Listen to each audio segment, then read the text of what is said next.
was dire. On the bright side, we finally figured out where all the ice is coming from. Now, we just need to find a way to deal with a mystic, unfathomable force of nature.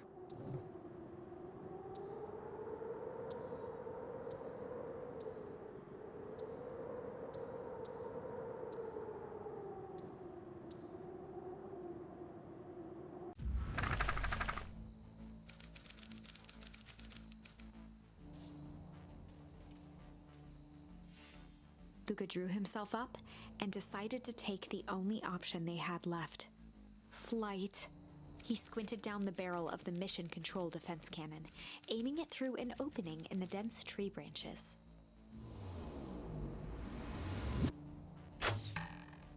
He looked up with surprise as it struck true and taut. Wow, I can't believe that worked. Hey, Mr. Kerr. We love to hear your thoughts, but I'm afraid we have places to be. Come on, Iggy. See ya, jerks.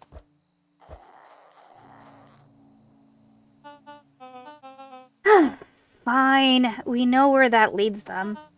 This way, we'll take the tunnels. Luca and Iggy winced as they sprinted through the thicket. The branches clawed at them, reluctant to give passage. After what felt like a marathon, Luca stopped in his tracks as they reached the clearing. What the? That was all he was able to say before Iggy slammed into his back. The boys tumbled down a steep decline and crashed with a wheezing thud on a surface as hard as ice. In fact, it was ice. Chapter 5. Signs. They stood silently, catching their breath. The sky was like sapphire. With each breath, a plume of steam escaped from Luca's lungs. Let's keep moving. Luca pulled Iggy to his feet as they gazed across a snowy terrain. That was actually pretty badass. Uh-huh. I think we lost him. Are we up in the mountains? I don't think so. If anything, we went downhill. Then what's up with the Winter Wonderland? All I know is there's no going back the way we came. Let's see if we can get our bearings. Follow me.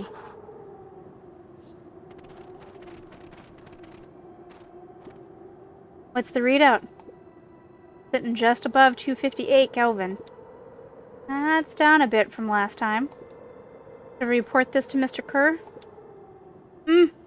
Still within safe ranges. Maybe spreading, but it's under control for now. Even a small nudge in the equilibrium could cause a cascade. Dude, relax. Just a few more sites to hit before we can punch out. Let's get this over with.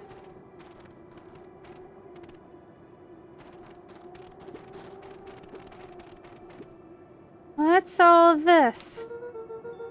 Hard to say with all this snow. I think it's a town sign.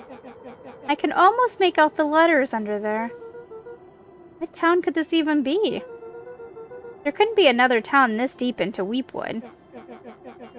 I'm looking at evidence to the contrary. Let's figure out what we're dealing with here. Step 1, snow's gotta go. I'll see what I can do.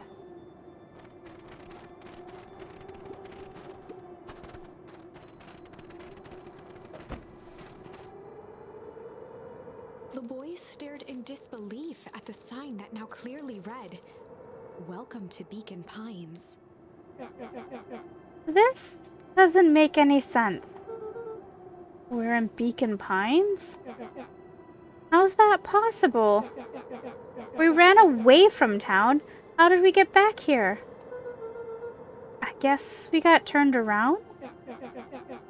Where did all this snow come from? Well, it's been colder than normal lately. That's a pretty big difference between sweater weather and this Arctic hellscape. The puddle we fought at before, it was cold too. Maybe all of it leads to one source? You think it's related? What the hell is going on? We're gonna get you some answers. Let's keep moving.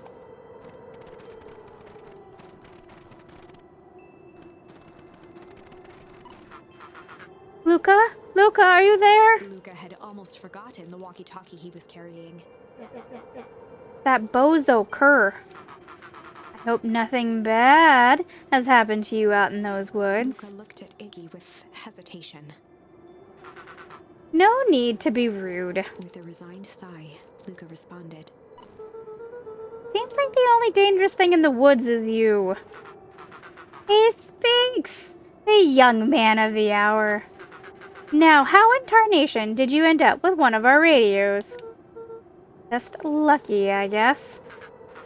Boy, howdy, you Van Horns are full of surprises, aren't you? You knew my parents? I never had the honor of meeting your father, but your mom sure was a handful. Luca winced, shoving the walkie-talkie back into his pocket. We gotta keep moving. This stuff looks familiar to you? It looks like the barrel near the puddle I, shoved me into. Yeah.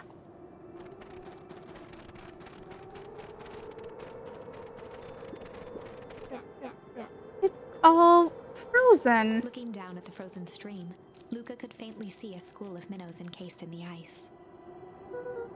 Whatever happened here, it happened fast. Fish didn't even have time to run. Or, you know, swim run. The crunching of footsteps trailing Luca went hush. He looked back to see Iggy's face twisted with confusion. Everyone's gone. What? There's nothing here but more snow. There must be an explanation for all of this. We have to keep looking. You can look all you want. I quit. Iggy, we have to keep going. You don't get it, do you? This isn't one of your pathetic Hank Atomic stories. We aren't going to save the day. We aren't even going to save ourselves. My face is mangled. The town is destroyed. And everyone we've ever known is gone. We don't know that. You can't just quit. Do whatever you want. I'm done. Iggy, it's gonna be okay. Luca peered upward at the darkening sky. He let out a long, foggy breath. Faintly, Iggy began to cry. Seeing Iggy in such a pathetic state gave Luca a sense of compassion, and more than a little guilt. It is getting pretty late, I think. Probably not a great idea to stumble around in the dark anyway. Luca allowed himself to collapse next to Iggy. Let's just rest for a bit. The boys huddled together for warmth and comfort. If not for exhaustion, their minds would be racing, trying to make sense of the events of the day. As it was, all they had energy for was to sit in silence, numb.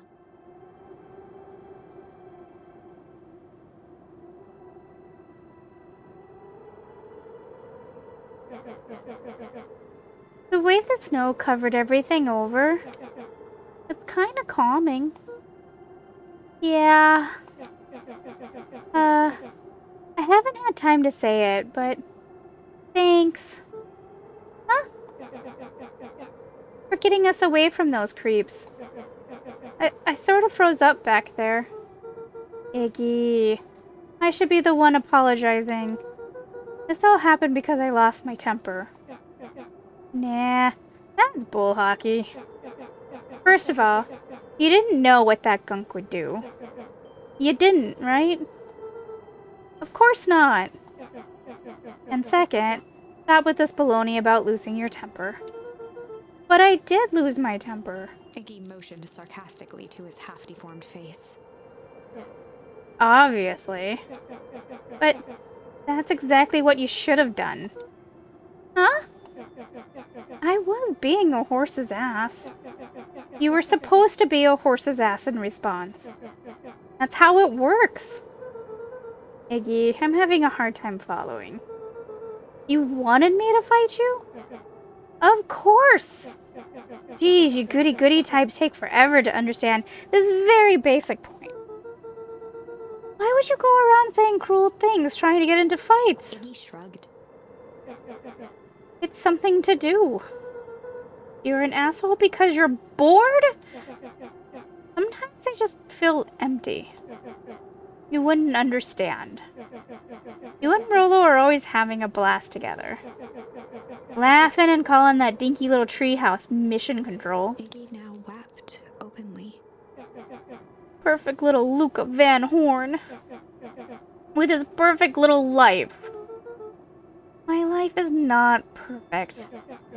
Everybody in town likes you. Not everybody. Hell, that new girl hasn't even unpacked yet and she even already likes you. You have Tish? He wiped his nose with a sleeve. I love Tish. Tish is great. But she isn't... But she ain't exactly the world's greatest conversationalist, you know. Luca gave a warm chuckle. I get that impression. Iggy cleared his throat as he wiped his eyes. It must be raining out here. Definitely. Iggy arched into a wide yawn. We should probably try to get some sleep. Yeah. Let's lay low for now. Tomorrow, we'll get to the bottom of all this. Luca's eyelids began to slowly drift shut. Luca? Yeah. I always did want to see the inside of your dinky little treehouse. What did you think? Not bad. I'll give you the full tour when we get back. You know what? That's all Luca could whisper before succumbing to sleep. Iggy snuggled in some more. When it comes to worst days of my entire life, one wasn't half bad. The house smelled of warm bread. Luca was playing with toy blocks on the living room rug. He looked up to see his parents on the couch. His mother held his father's head in her lap. She idly stroked his hair while humming a song. A voice behind Luca spoke.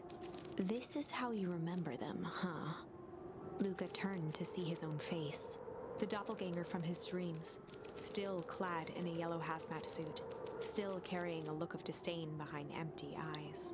"Aw, look at this perfectly cozy scene. You know it wasn't really like this." The figure picked up a toy block and inspected it. "It's amazing the facades that one can build given the right materials. Not that I blame us. These are a child's memories, all warm and fuzzy. You don't remember, do you?" Luca snatched the block from the figure's yellow-gloved hand. "Remember what?" The doppelganger pointed to the couch. "The last day we saw him alive. The day he chose to abandon us." Luca turned to look at his father, still lounging on the couch. "That's not true. He didn't abandon us." The doppelganger waved his hand dismissively. "Everything is true here. It's just a matter of what we choose to see. Let me show you." The world flickered and pulsed. Luca was sitting next to his bed, listening to his heartbeat with one of his dad's stethoscopes. The doppelganger limped into the room. Now, we both know that's not how this went." He grabbed Luca's hand and guided the stethoscope to the floor. Luca heard muffled shouting, brought close by the stethoscope. It was his parents, fighting. "Do you remember what we did next?" Luca gave a slow nod and crept down the hall to peek through the banister. He could see the outline of his mother at the bottom of the stairs. "Damn it, Walt. We can't afford to get involved in this." She was scared. His father stepped forward. "What am I supposed to do? Just watch? There's a sickness in this town, and we both know who's behind it. I swore an oath to help people. I won't turn my back on them." Luca's mother grabbed Walt. She was crying, pleading. "I can't lose you." Walt calmly removed Eleanor's hand from his shoulder. "What's right is right, and what's wrong is wrong. I could never live with myself if I let Sharper get away with this." Eleanor raised her voice. "Spare me your bullshit platitudes. What about our son?" Luca flinched, dropping the stethoscope down the stairs. Walt turned with a panicked smile. "Luca, is that you, buddy?" With tears in his eyes, Luca descended the stairs. Mom? Dad? What's going on? Walt dropped to a knee to meet Luca eye to eye. Nothing, buckaroo. Your mom and I just got a little overexcited is all. Luca placed the stethoscope against his father's chest. His heart was racing. It sounded like you were going somewhere? Walt gently removed the device from Luca's ears. Listen to me, Luca. I have some business to take care of. I'll be back in time to tuck you in. Luca hugged his father tightly. Promise? Walt stood up and walked to the door. He glanced over his shoulder. I promise. With a wink and a grin, he put on his hat and strode out into the evening sun.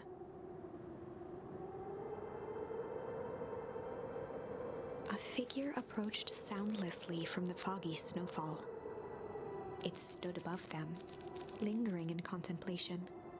Slowly raising one hand above Iggy, it snapped out 2 brisk raps on his head. From a deep slumber, Iggy sprang up defensively. Get your hands off me! Whether it was the calming presence or the recognition that he was not in danger, Iggy felt his clenched fists lower. Just what do you think you're doing? Luca looked up, gradually remembering his whereabouts. The figure exhaled a cloud of warm vapor. You two certainly have caused a lot of commotion. What's that supposed to mean? Take it easy, Iggy. We were asleep, minding our own business. You're the one running around knocking on people's heads. I'm sorry if I hurt you, Iggy. You didn't hurt nobody. Anybody. Huh? Oh, I see. You think you're better than me, you... When it came to complete strangers, Iggy had trouble cobbling together an insult. You big-hatted, scarfy-necked furball. Okay, let's lower the temperature a bit here. Interesting choice of words. I mean, let's just all calm down. Who are you? A friend. An observer. A hitchhiker in the infinite expanse of possibility. Great. How about a name? If you must call me something, you can call me Nat. Iggy huffed with gratification. How about you make like a gnat and buzz off? Very well. Nat began to turn away indifferently. Wait! You live here? You might say that. So you know where we are? You might also say that. Look, pal, we just want to find a safe way out of here. You gonna help us or not? Before knowing how to leave, one must know where they are. Alright, that does it. Luca, I don't know about you, but I'm gonna get out of here one way or another. Iggy turned sharply and began to stomp off. Enough with the riddles. Iggy, wait up.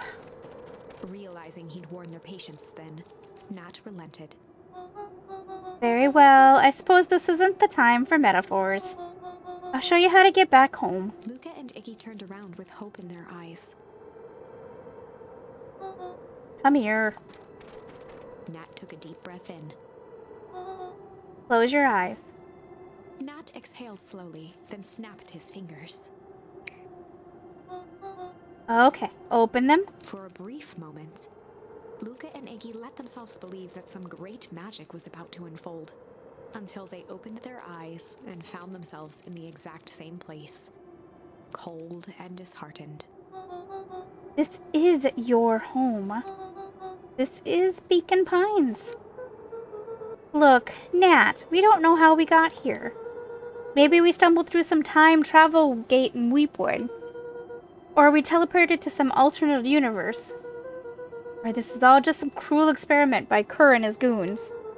But this is not our home. You're inching closer to the truth. Alas, the reality is much less fanciful. Give it to us straight. So be it. As I said, this is Beacon Pines. The original, true Beacon Pines.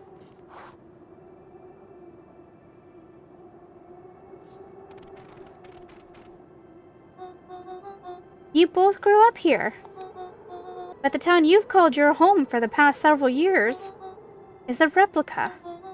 A remarkable achievement of engineering, to be fair, but a replica nonetheless. That's impossible. It's too much work. You need a whole town to replicate a whole town. Indeed, to pull off such a feat would require immensible labor power. That which could be moved would be moved. That which could not would require a precise duplicate.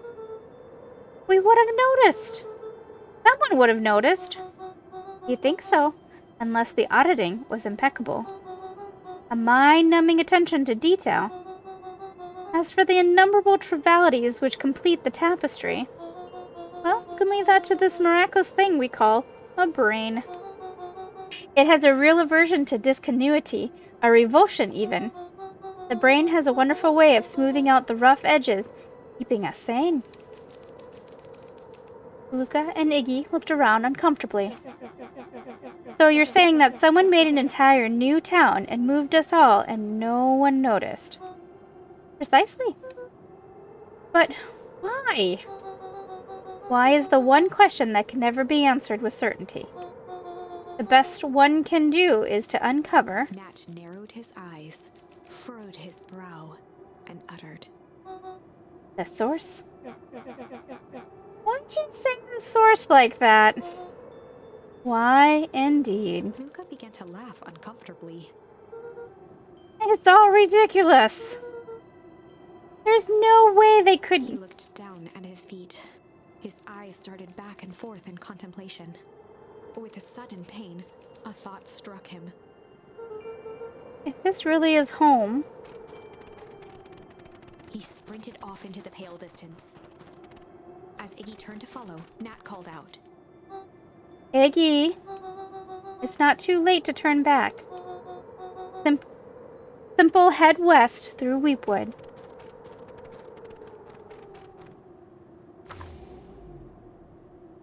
Chapter 6. The Source. Nat expressed his sympathy with a shrug and sauntered off as unassumingly as he'd arrived. He'd given Luca and Iggy what they needed, and nothing more. As Luca sprinted across the snow, the events of the past few days became clearer, pieces to a larger puzzle. Rollo said he was underground somewhere, captured. Mr. Kerr tried to cover it up with lies. The clipboards were hell-bent on capturing Iggy. It all seemed to point to Perennial Harvest. But right now, there was one thing that Luca needed to know. Luca stopped dead in his tracks.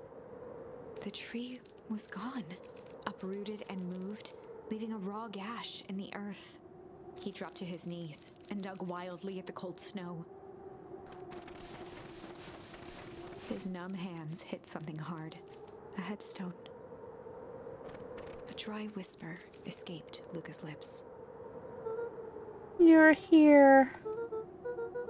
All this time I thought I was visiting you. But you've been here. Alone. In the snow. Dad, I'm so sorry. They ruined your favorite spot in the world. Our favorite spot in the world. Dad, what do I do? There was no reply, just snow-covered silence. Why'd you give me this lip like that? What if I couldn't find you, you jerk? Iggy finally noticed the tears welling in Luca's eyes and the snow-covered grave. Oh. Iggy, he stole his tree, Iggy.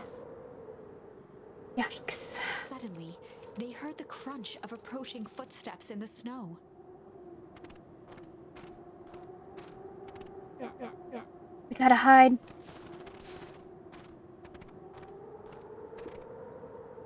$259K. Fall off distance still good?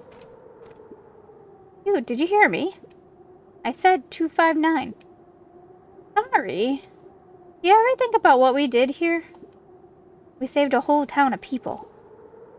Doesn't feel like it sometimes.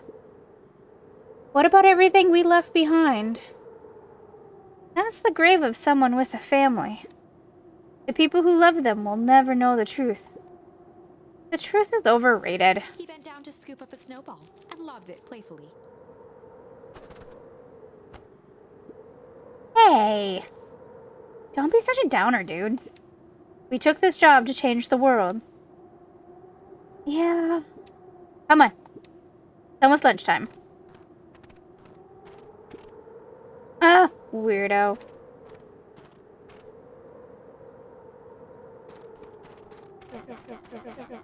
Here, I thought I was a jerk. These dinguses are out here literally dancing on graves. Luca stuttered through heaving sobs. I thought I was visiting him. I thought he was with me.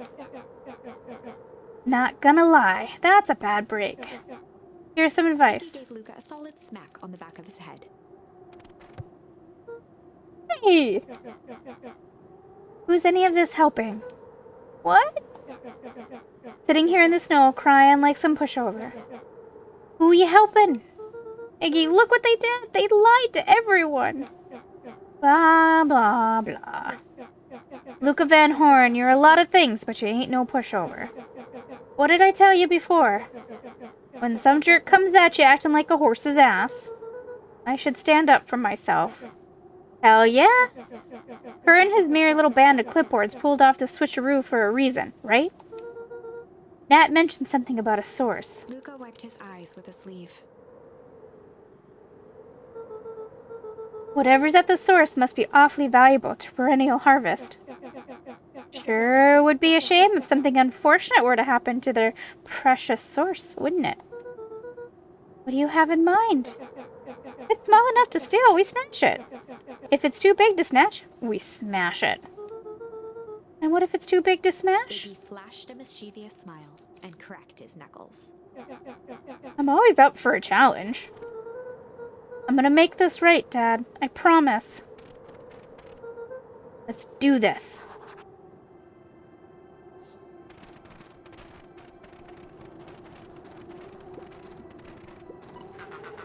And get awful cold out there in those woods, Luca. Probably best you two stay put and conserve your energy. Help's on the way.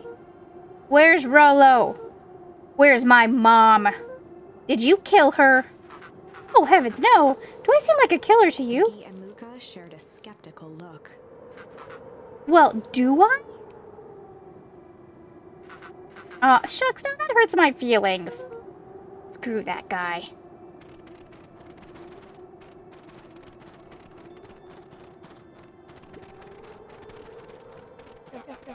Wait a minute.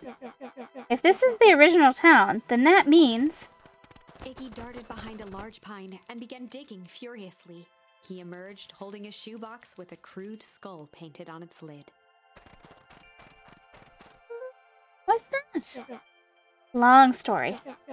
So a few years back, I, came into a possession of some premium grade fireworks. Not the wimpy firecracker stuff they give kids.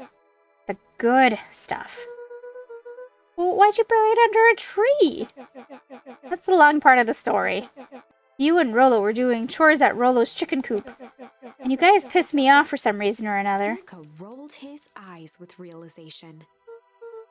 No, you didn't. Iggy stifled a chuckle. Yep. I just wanted to give you guys a little scare. But like I said, these were some primo fireworks. I might have underestimated things. You blew up the chicken coop. I prefer to think of it as an incendiary redecoration. Sorry, but you should have seen the look on your faces. Rollo got grounded for months, which is why I needed to stash the evidence and lay low. So I buried him under that tree. But when I came back for him later, they were gone. I figured some grown-up found him and tossed him. Iggy triumphantly raised the shoebox. Turns out, it wasn't the fireworks that got moved. It was us. Unbelievable.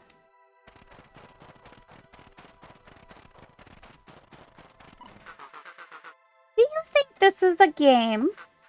Newsflash, boyo. You're not a hero. You're a little brat who is in way over his head. A hero is just someone who refuses to give up. Comics these days are rotting children's brains. Everyone thinks they're a spaceman superhero.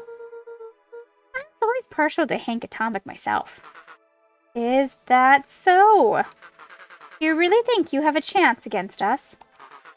You have no idea how powerful we are. Prepare for blastoff, loser.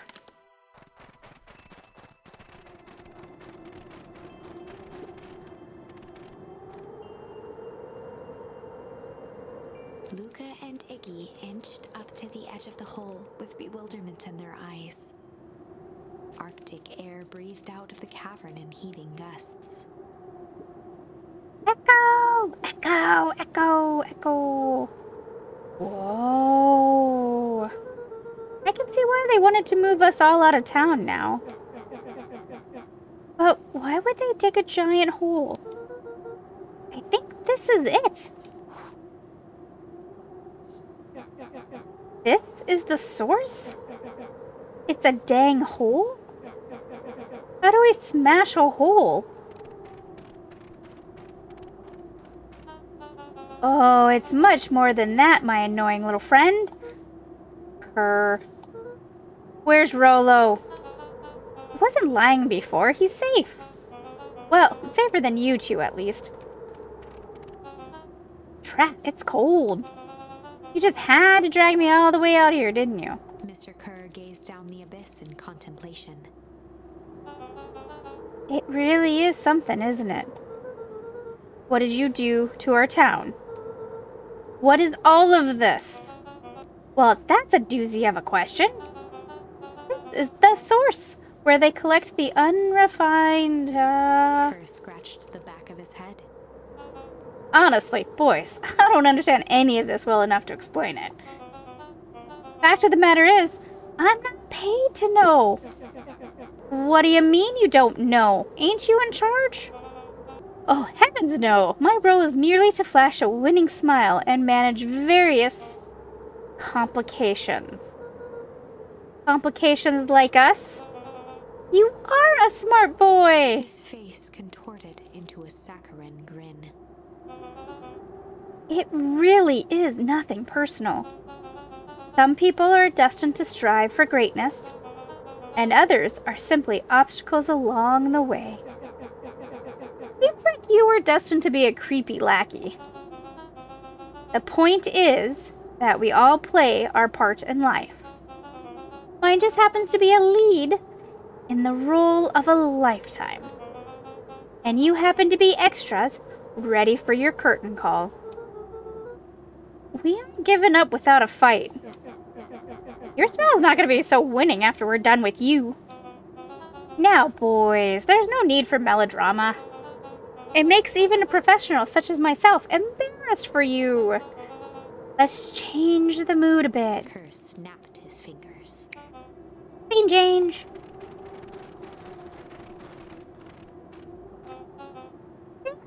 That's better. Deal with them. Iggy turned to Luca with a sly glance. Why are you smirking? Because I have a box.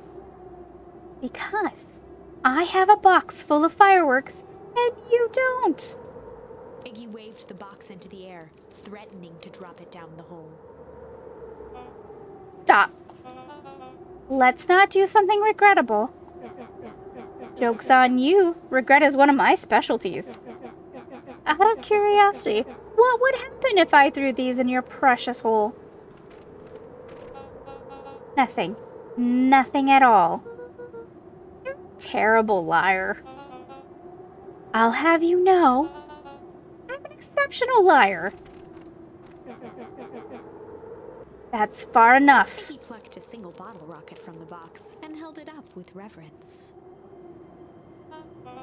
Stop, you fool. call off your goons.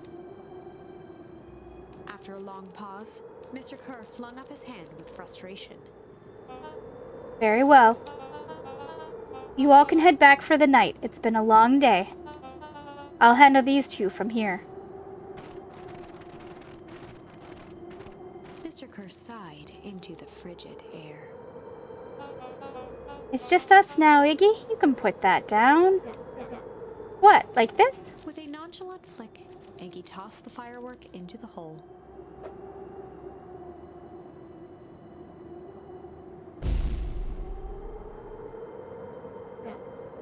Ooh. Whoa. With a growl, Kerr leapt at Iggy, crashing through Luca. Iggy tried to twist away, but in the struggle they both tumbled over the side. Luca dove forward, bracing Iggy's hand just before it slipped. His grip was made precarious by the cold, wet snow. He could see Kerr further down, clinging to Iggy's coat. You reckless child, what have you done? Luca, listen to me. Hold on tight and use the walkie-talkie to call them back. What channel do I use? It doesn't make a damn difference. They're always listening. If you do that, the clipboards will just haul us up and snag us both. The only way you get out of this is if Kerr's out of the picture. Just let go and save yourself. If he lets go, we both die. I don't want to die, but seeing the look on your face almost makes it worth it. Mr. Kerr, you've had a long life. Why don't you actually do something selfless and just let go? Mr. Kerr gasped with insult. Long life? I'll have you know I can still play 25. You should have heard me sing the part of Phyllis Young. With a wild look in his eye, Mr. Kerr began to hum a proud melody. Wow, can you believe this guy? Luca's hand began to cramp. His voice began to crack. Just let go. No can do. If you want to save your friend, you'll have to save me too. Luca, look at me. Okay. Luca felt Iggy loosen his grasp. You aren't going to kill your friend like that, are you? Every muscle in Luca's body burned. I'm not his friend. Yes, you are. Nah, I'm just a no-good bully. Like you, Kerr. Iggy, no. Luca felt his hand slipping. And I told you what we need to do with bullies. You can't. It's your only way out of this mess. Two birds with one stone. It makes sense for us to fall together. Wackadoos travel in packs. A calm settled over Iggy's face. Luca, let me do this. Iggy's voice was colder than the bitter air billowing from the chasm. Let me do the right thing for once.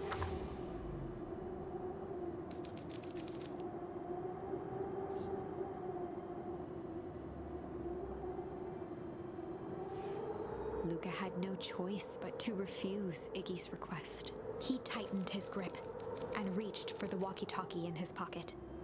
A wild delight crept onto Mr. Kerr's face. That's a good lad. Now, radio for help. Iggy begged Luca with his eyes one last time, but Luca pressed the button and called out. We need help. Mr. Kerr is in danger. It wasn't long before they were once again surrounded by clipboards. Mr. Kerr sighed with relieved frustration. There you are. You really are a worthless lot, aren't you? Mirror, now. A clipboard dutifully produced an ornate ivory hand mirror, and Mr. Kerr began preening his tousled hair. Ah, that's better. Mr. Van Horn, I applaud your sharp thinking under duress. I'll put in a good word for you with the founder. Take them away. A swarm of hands overpowered Luca. The last thing he saw before a cloth bag was pulled over his head was the defeated look on Iggy's face. The end. I think this was one of those times where doing the right thing was the wrong thing.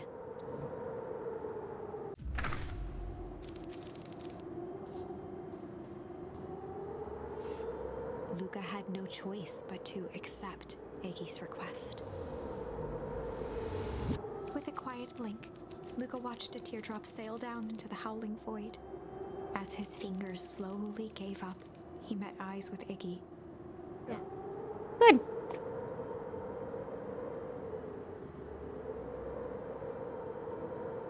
The two silhouettes were swallowed by darkness.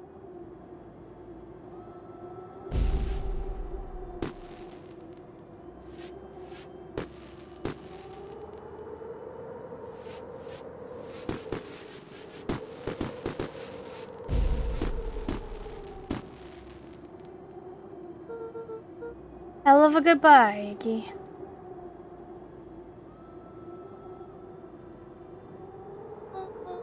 Luca, you should really step back. What? Quickly.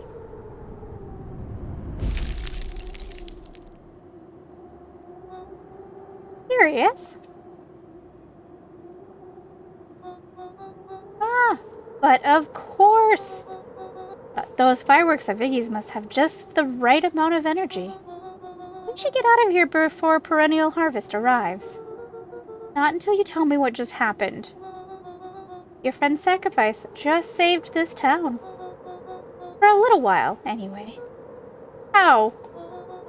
Tempus lucumine is a peculiar substance. It can change the relationship between matter and time itself. But doing so requires unfathomable energy. In a closed system, that energy can only come from its surroundings. A useful side product of this property being, by adding precisely the correct amount of energy to it, one can create a cryogenic cascade. So the gunk makes things cold and the fireworks made the whole freeze over. That's one way of putting it, yes. As dumb luck would have it, the fireworks weren't strong enough to generate a runaway reaction. I shudder to think what would have happened in that case. We have some idea what that would look like.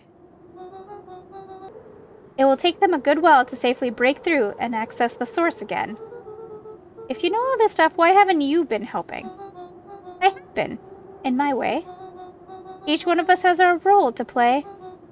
Iggy's role, it turns out, was to buy us precious time. Mine has been to observe and wait. Wait for what? You.